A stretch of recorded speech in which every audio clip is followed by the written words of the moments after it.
ख्वाजा साहब ये बताइए कि आपने भी हुकूमत देखी है, सारे मामला, ये इस हुकूमत के बाद 2 साल हो गए, कोई नई नहीं है, ये आटा बहरान, पेट्रोल का बहरान, ये क्यों कंट्रोल नहीं हो पा रहा इनसे?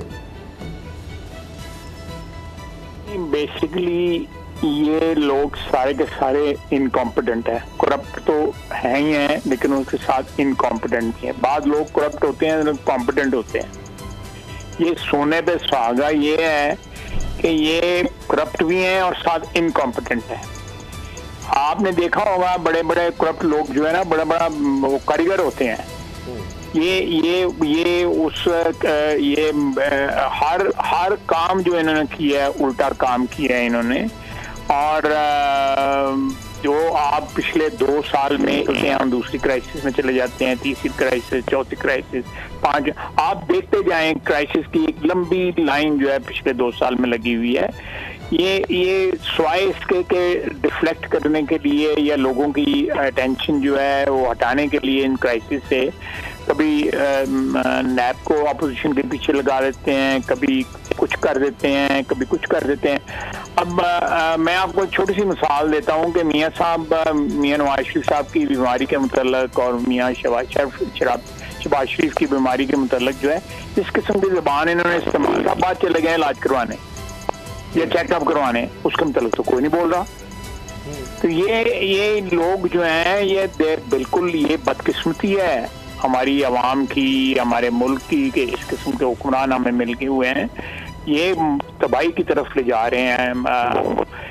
कोरोना क्राइसिस जो है कंप्लीटली आउट ऑफ कंट्रोल हो चुकी हुई है।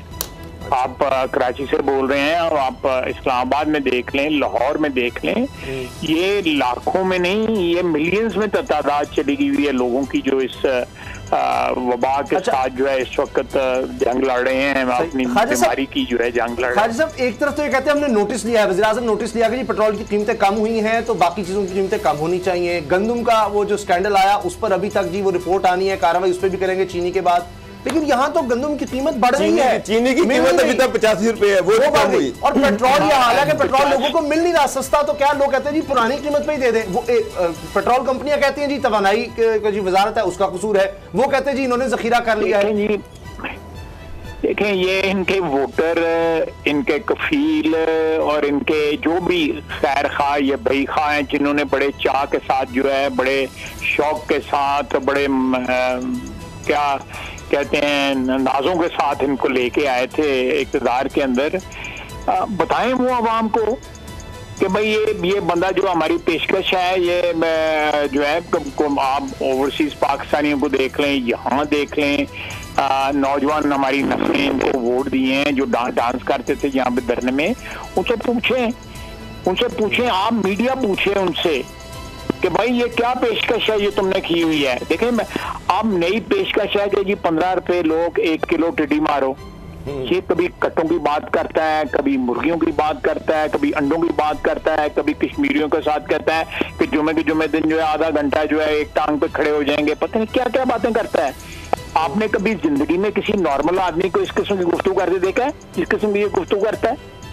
और साथ जो है वो क्या कहता है कि मुझे पता नहीं लगा ये क्यों हो रहा है। ये क्या मजाक है?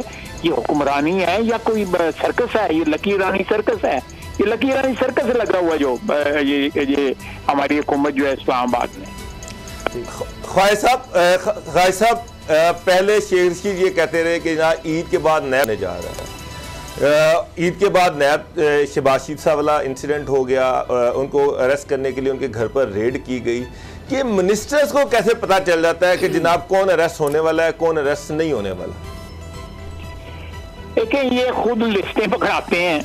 मुझे आज दोपहर को मेरे एक दोस्त ने बताया, मेरा कोलीग है, मेरा दोस्त है, मेरे साथ MNA है, उन्होंने बताया कि इन्होंने बुला के कहा है कि जी 11 बंदों को पकड़ना है। अब जिस बंदे की टोटल फिक्स हो यार फाड़ना सानू, हमें बताएं ये 10-11 बंदे के पकड़ने से अगर मसाइल हल होते हैं हमें बताएं कि कहाँ हमने पेश होना है, कल हम गिरफ्तार होते हैं सारे। लेकिन ये मुल्कों को भी डिलीवर भी तो करे ना। उसको डिलीवर भी तो करें। मुझे बताएं इन लोगों के खिलाफ केसेस बने हैं पिछले 2 साल के अंदर, जो है उन केसेस का क्या रिजल्ट निकला जी। अच्छा रेफरेंस जो है सदारती रेफरेंस जो आया है उसका आप जो देख लें कि आप क्या बन रहा है।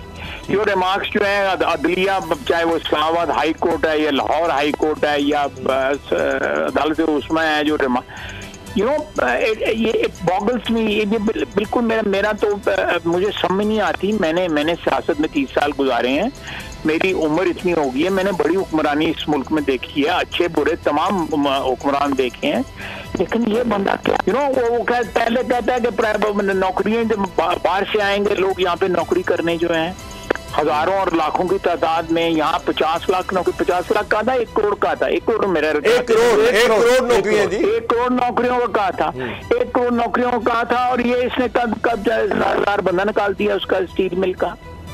यानी प्राइवेटाइजेशन जब हम कर रहे थे उस वक्त गलत थी, उस वक्त गालियां देता था, ये कंटेनर पे चढ़ के नाचता था और गालियां देता था, और पटका जो गले में डाला होता था और बिल जलाता था। खाई साहब आपके दौर में भी या पहले दौर में भी एक मैं बात कहना चाहता हूँ, लेकिन इसको बिल्कुल जो है इसको हटाना नहीं चाहिए, तमाम शौक लोगों के पूरे हो जाने चाहिए। अच्छा, लेकिन खाई साहब एक चीज पूरा जब तक पूरा 4 लोगों का ना उतरे, ये जो है तूलो अर्ज में कराची से ले, कोई वहां पे झील वाला एक डॉक्टर था, वो कह रहा था मैं कल आ रहा हूँ, मैंने सारी जायदाद भेजी है, वो कोई नहीं आया, अभी तक कोई नहीं आया। लोगों को पता लग गया, हजारों की तादाद में, 70,000 बंदा यूएई में इंतजार कर रहा है कि हमें पाकिस्तान वापस लाया जाए। 70,000 पार्किंग लॉट में सोए हुए हैं लोग, वहां पे कौंसलेट के और एम्बेसी की पार्किंग लॉट में दिन दिहाड़े वहां पे इस वक्त 50-52 के करीब सुबह के वक्त टेम्परेचर होता है। क्या पाकिस्तानी भाई साहब एक सवाल ये है, आपका दौर भी, फिर पार्टी का दौर भी और पीटीआई का दौर भी, जब गवर्नमेंट्स आती हैं उससे पहले आप ये कहते हैं कि खसारे में जाने वाले अदारों का खसारा हम ख़त्म करेंगे, उनको सेल्फ सफिशिएंट बनाएंगे, लेकिन आने के बाद उसकी प्राइवेटाइजेशन करनी शुरू कर दी जाती है। ये क्यों है? क्या जो मिनिस्टर, जो बड़े लोग हैं, जो दाऊद साहब, वो तो उनके अपने बिजनेस तो चल रहे हैं, सरकार में आने पर ये अदरे क्यों नहीं चल पाते?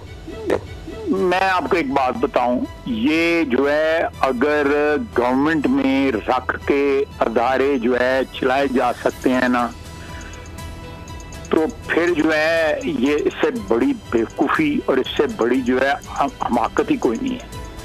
ये अदारे जो है जो नेशनलाइज हुए थे 80-70 की दहाई के अवाइल में, ये उस वक़्त से ये सारे जो है ना पीआईए दुनिया की बेहतरीन एयरलाइंस में थी, ये यूटिलिटी स्टोर है, ये फलाना कॉम्प्लेक्स है, ये कोई छोड़ना नहीं चाहता, लोगों की तनख्वाहें लगी हुई हैं। हमने प्राइवेटाइजेशन की, हमने बैंकों की, सारे बैंकों, पूरी बैंकिंग जो है पाकिस्तान की प्राइवेटाइज हुई है, और मियां नवाज शरीफ ने की हुई है, अपने वादे उसने पूरे किए, पूरे बैंकिंग जो है। और कोई आप एक भी बैंकर आपने देखा है जो जुलूस निकालता हो या सड़क पे इतना अच्छा उनको जो है ना, हमने घी कॉर्पोरेशन को से प्राइवेटाइजेशन की, हमने शुगर मिल जो स्टेट ओन थी उनको प्राइवेटाइज किया, ठीक चल रहा है ना इस वक्त, ठीक चल रहा है। एक बैरूनी कंपनी आके माल कमा रही है, पाकिस्तान का भी कमाई हो रही है, उनकी भी कमाई हो रही है।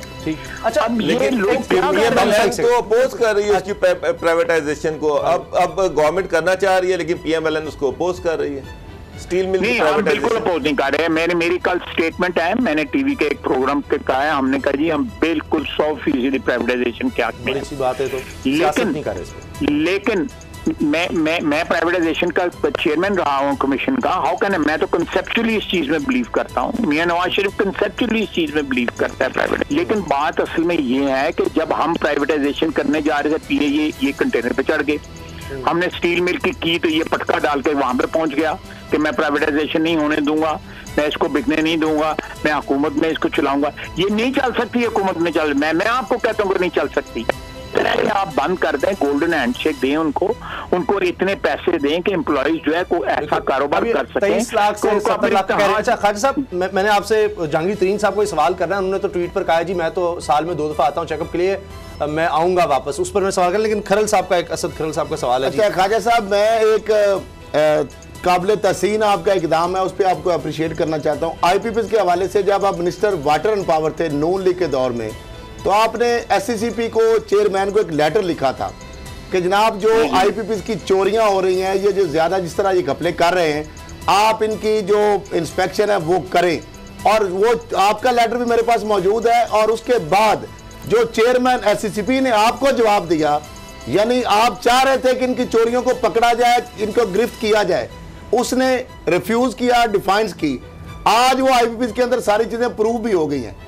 ये अब अप्रूव आप तो हो गई, आपने उस वक्त ये एक्शन लिया, क्या इनके खिलाफ कभी एक्शन हो सकेगा, इस माफिया के खिलाफ? देखें, ये हमारे जो, देखें हम जब भी IPPs की बात करती हैं तो हमारे सामने जो है PPA आ जाते हैं, जो पावर परचेज एग्रीमेंट जो हुआ है 2002 में, 1994 में। जो मेजर हमारा जो IPPs का जो थ्रस्ट जो था, वो जो ऑयल बेस्ड IPPs आए थे वो इन दो।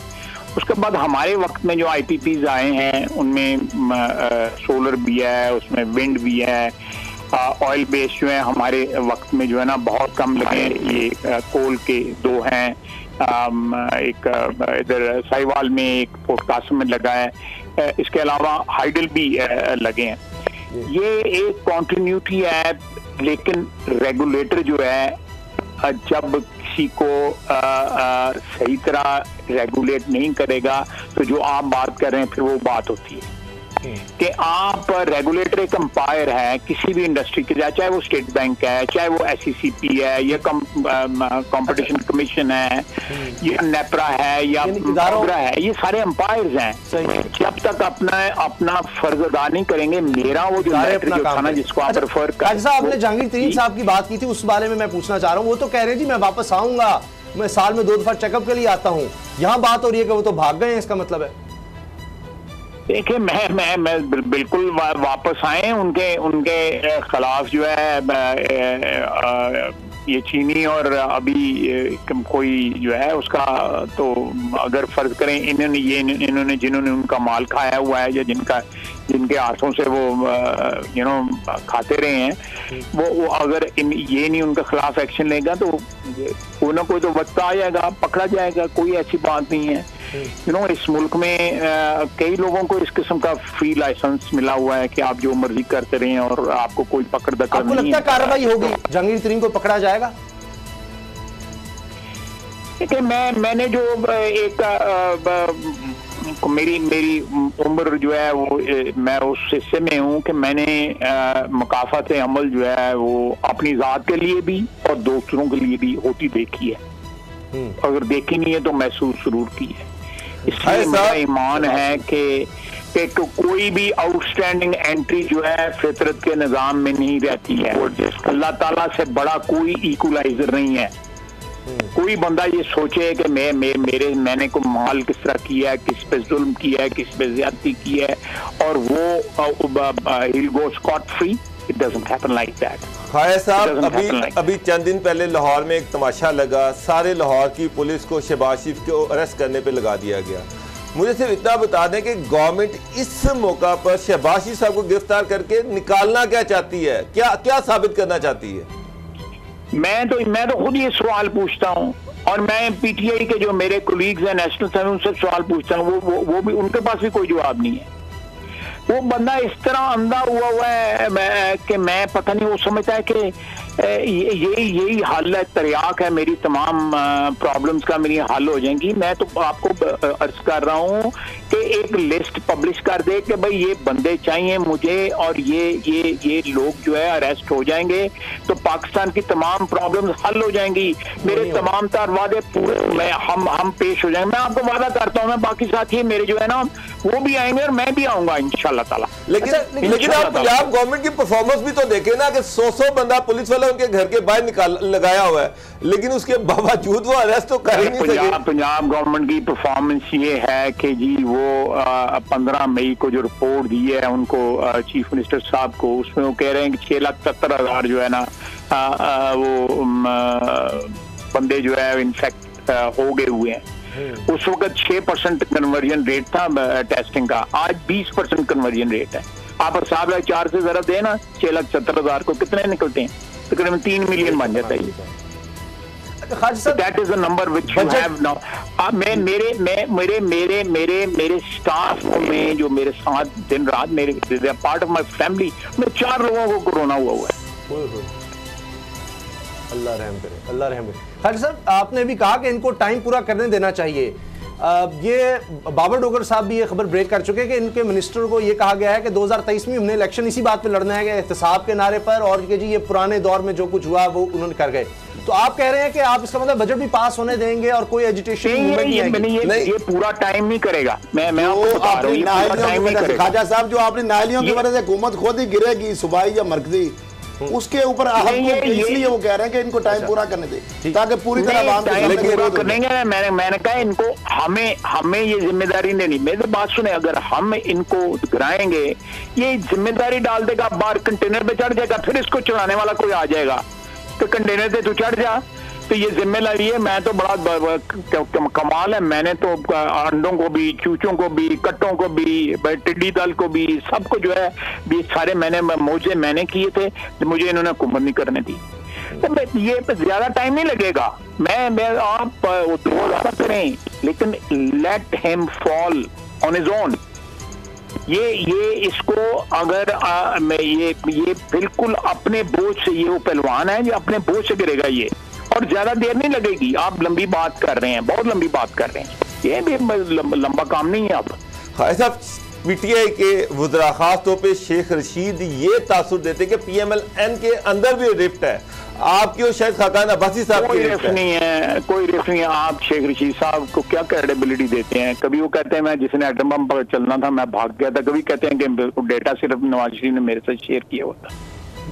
वो तो आपने इस उम्र के अंदर सारी अपनी जो छोटी मोटी दुकानदारी थी वो भी क्रेडिबिलिटी बर्बाद कर दी है उसने अपनी एक पॉलिटिकल वर्कर की हैसियत से। लेकिन 28 मई की तकरीब को आप नहीं थे, वो तो किसी आप तो खुद उनको याद नहीं है कि उन्होंने कितनी पार्टियां बदली।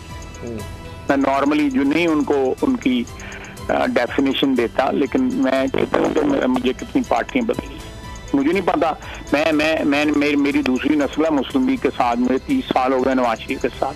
मैं रात इस इत्मीनान के साथ सोता हूँ कि मैं कम से कम मैं 100 मेरे में ऐब है, लेकिन मैं मेरे में वफादारी है। अच्छा, ये आपने कहा कि ये आपको नहीं लगता कि वक्त पूरा होगा, 2023 तक नहीं हुकूमत चलेगी, तो कब तक आपको अंदाजा, क्योंकि इतना वक्त आपने गुजारा है? नहीं, मैं नजूमी तो नहीं हूँ ना, ना मेरे पास कोई तोता है जो फॉल निकाले, लेकिन देखें मैं एज ए पॉलिटिकल वर्कर ये हालात जो है ये सस्टेन नहीं किए जा सकते। ये इन हालात को ज्यादा देर चलाया नहीं जा सकता इनको। आप दुआ करें ये एक कोरोना की क्राइसिस से हम निकल आए। ये तो उसकी तो बहुत ज्यादा कीमत है ना। ये तो कल मैं एक आर्टिकल पढ़ रहा था, आई डोंट नो कि किसका आर्टिकल था, मुझे याद नहीं है। उन्होंने कहा है कि इंडिविजुअल्स को तो प्राइस पे करनी पड़ेगी, लेकिन इसके साथ सिस्टम्स को भी प्राइस पे करनी पड़ेगी। मियां नवाज शरीफ साहब की एक और तस्वीर आई और पूरा मतलब हुकूमती स्ट्रक्चर काबीना में वो डिस्कस हो रही है। कहा गया कि जी इसका वाकई कोई देखना चाहिए, रिपोर्ट्स कैसे तैयार हो गई। ऐसा क्यों होता है? मियां साहब की कोई बाहर तस्वीर आ जाती है या कहते हैं जी हमें रिपोर्ट नहीं देते, ये सब क्यों? मियां साहब अपने उनके जो है ना ग्रैंड चिल्ड्रन थे उनके साथ जी। मेरा ख्याल है वो तीनों जो है ना बच्चियां जो साथ बैठी उनकी ग्रैंड डॉटर्स थी।